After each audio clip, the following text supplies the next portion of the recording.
Assalomu alaykum hurmatli azizlar, hurmatli meni kuzatuvchilarim, yaxshimisizlar, tuzimizlar, tinchmisizlar? Xonadoninglar tinchmi? Sog' bo'linglar, salomat bo'linglar, umringiz uzoq bo'lsin. Hurmatli azizlar, biz Farhod bilan birgalikda bir hazil mutabili narsalar qo'yyapmiz Instagramga. Shu narsalar sizga yoqyaptimi, yo'qmi? Shuni o'z fikringizni bildirsanglar. Endi birozgina kayfiyat ko'tarish uchun qilyapmiz bu narsani. Endi bizlar Farhod bilan vangchilar emasmiz. Biz haqiqatan ham san'atkormiz. Shu qilayotgan narsamiz yoqyaptimi sizlarga yo'qmi? Shuni fikringizni qoldirsanglar, o'z fikringlarni. Endi hurmatli negativchilarimiz ham bor, meni yoqtirmaydiganlar ham bor. Misol uchun 5-9 baravar emas, hammaga yoqishimiz shart emas.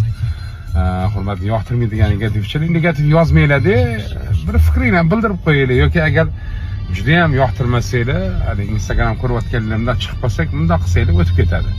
O'tkazib yuborsanglar, undan ham xursand bo'lamiz. Sizlar ham sog' bo'ling, negativchilar, umringiz uzoq bo'lsin, yaxshi to'ylar qilinglar, tan joyingiz sog' bo'lsin. Shuning uchun hurmatli azizlar, hurmatli kuzatuvchilarim, agar sizlarga Farhod bilan qilayotgan narsalarimiz, hazil to'ybalarimiz yoqayotgan bo'lsa, xursand bo'lamiz va o'z fikringlarni qoldirasizlar degan umiddaman. Salomat bo'linglar, o'zingizni ehtiyot qilinglar. Salomat bo'lishga majbursizlar, shukrlar so'raydi. Ko'rishganda ko'rishguncha sog' bo'linglar.